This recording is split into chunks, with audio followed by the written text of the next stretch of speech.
Welcome back to my English class. আজকে আমি তোমাদের ভিডিওতে স্ট্রং রুটসের 3 নম্বর ক্লাসটা অর্থাৎ পরবর্তী যে অংশটা সেটাই পড়াবো এবং এখানে লাইন বাই লাইন এক্সপ্লেনেশন, প্রত্যেকটা শব্দের অর্থ এবং গুরুত্বপূর্ণ প্রশ্নগুলো নিয়ে আমি আলোচনা করব। তো শুরু করা যাক। আমরা আগের দিন পড়েছিলাম in fact I would say mind was a very secure childhood materially and emotionally. আগের দিন আমরা পড়েছিলাম যে আব্দুল কালাম তিনি বলেছিলেন যে আমার শৈশব জীবনটা ছিল পার্থিব এবং মানসিকভাবে খুবই সুরক্ষিত। তার পরবর্তী অংশটা দেখো। I normally ate with my mother sitting on the floor of the kitchen. আমি সাধারণত আমার মায়ের সঙ্গে রান্নাঘরের মেঝেতে বসে খেতাম। I normally ate with my mother, আমি সাধারণত মায়ের সঙ্গে খেতাম sitting on the floor of the kitchen, অর্থাৎ রান্নাঘরের মেঝেতে বসে আমি মায়ের সঙ্গে খেতাম। Here Abdul Kalam expresses his attachment to his mother. সন্তানের মধ্যে যে ভালোবাসা, সেই মায়ের প্রতি তার ভালোবাসার বিষয়টা এখানে প্রকাশ করেছে।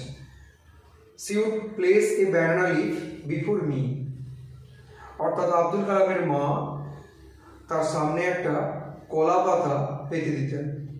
কলা পাতা she then ladled rice and aromatic sambar, যেখানে তিনি ঢেলে দিতেন বা দিতেন কি ভাত এবং সুগন্ধি সাম্বার, এক ধরনের ডাল। দেখো যেগুলো কঠিন শব্দ তার সিনোনিমগুলো বা সমার্থক শব্দগুলো পাশে লিখে দিয়েছি। অ্যারোমেটিক মানে হলো হ্যাভিং এ প্লেজেন্ট স্মেল, যার একটা সুস্বাদু বা সুন্দর গন্ধ আছে। Sambar, you know very well, this is one kind of South Indian cooked dal. এটা দক্ষিণ ভারতের এক ধরনের রান্না করা ডাল, সেটাকে আমরা সাম্বার বলছি।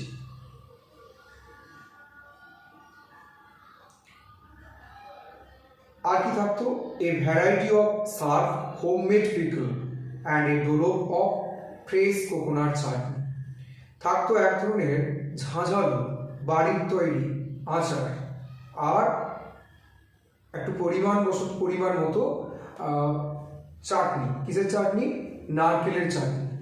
নারকেলের চাটনি, বাড়ির তৈরি আচার আর সাম্বার ভাত, এগুলোই তিনি খেতেন।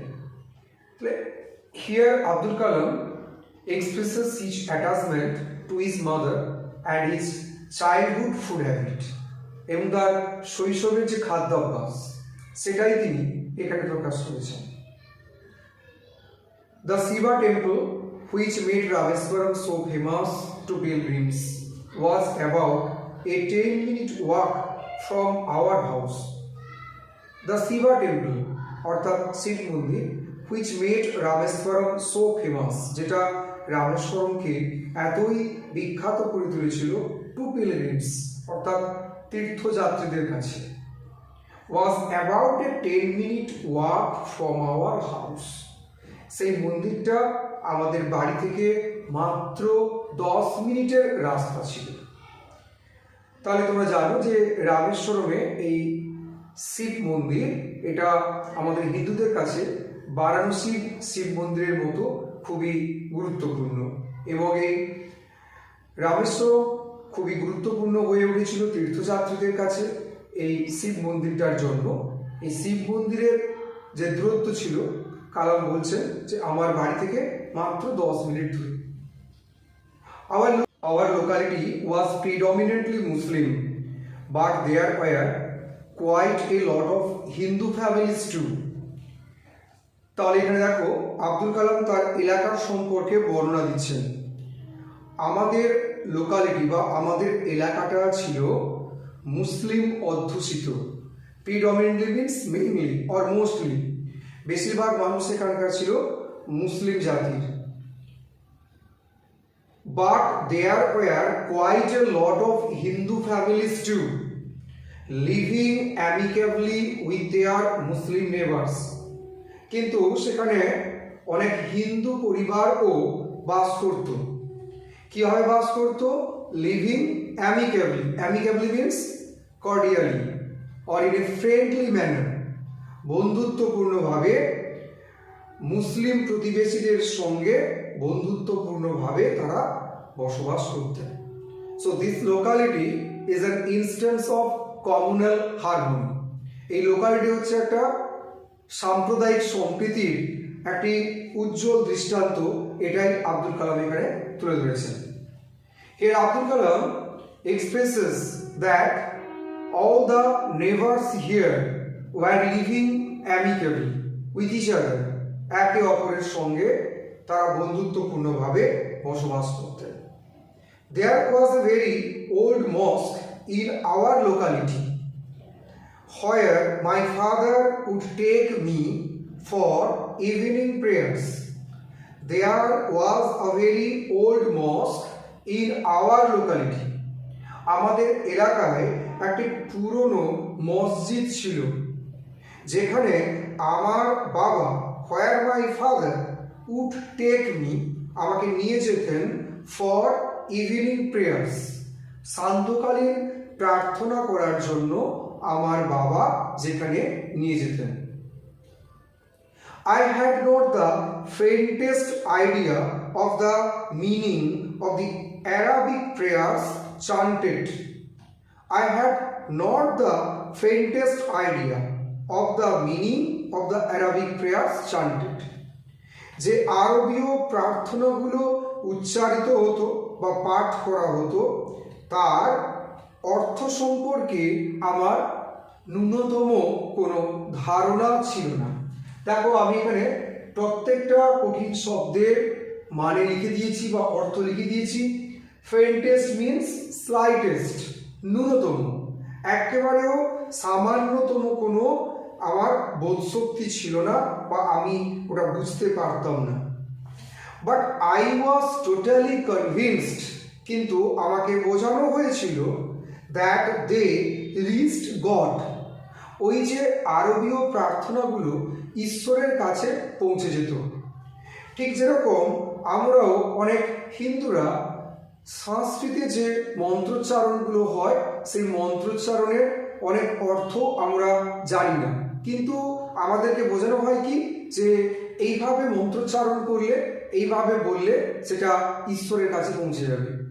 ঠিক একই রকমভাবে এখানে আব্দুল কালাম বলছেন যে আমি ওই আরবীয় শব্দের বা আরবীয় যে প্রার্থনা হতো তার ন্যূনতম অর্থ আমি জানতাম না, কিন্তু আমাকে বোঝানো হয়েছিল যে এগুলো ভগবানের কাছে পৌঁছে যাবে।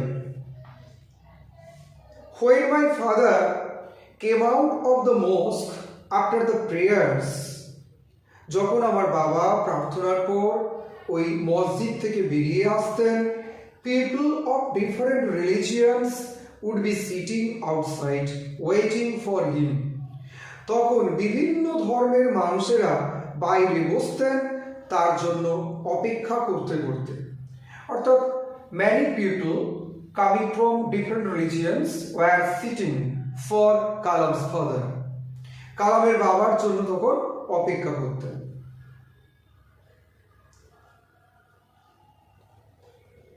Many of them offered bowls of water to my father.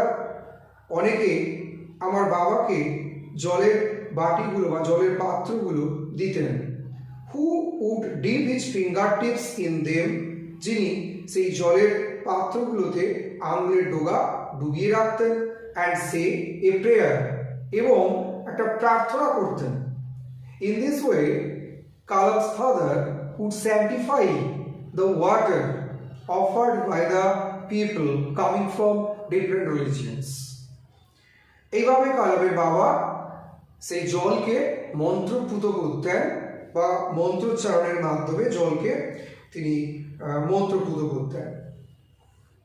This water was then carried home for invalids. এই জল তখন বাড়ি নিয়ে যাওয়া হতো যারা অক্ষম, পঙ্গু সেই সমস্ত ব্যক্তিদের জন্য। I also remember, আমার আরও মনে পড়ে, people visiting our home to offer thanks after being cured.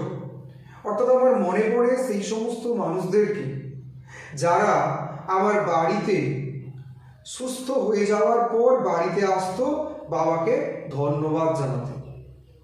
তাহলে here Kalam recollected his memory of childhood when people came to his house to offer thanks after being cured. অর্থাৎ ভালো হয়ে যাওয়ার পর, সুস্থ হয়ে যাওয়ার পর যে লোকেরা তার বাড়িতে ধন্যবাদ জানাতে আসতো, এই ঘটনাটা তার মনে পড়েছে। ফাদার অলওয়েজ স্মাইলড, বাবা সবসময় হাসতেন, অ্যান্ড আস্কড দেম, এবং তাদেরকে বলতেন to thank Allah the merciful, অর্থাৎ পরম করুণাময় আল্লাহকে ধন্যবাদ জানাতে। এখানে কালামের বাবা কখনো এই বিষয়টাকে নিজের ক্রেডিট বলে কখনো ভাবেননি।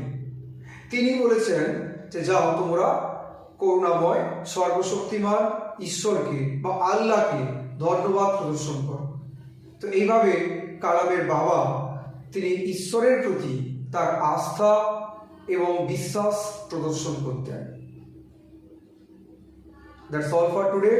আজকে এই পর্যন্ত। Thank you very much for watching this video.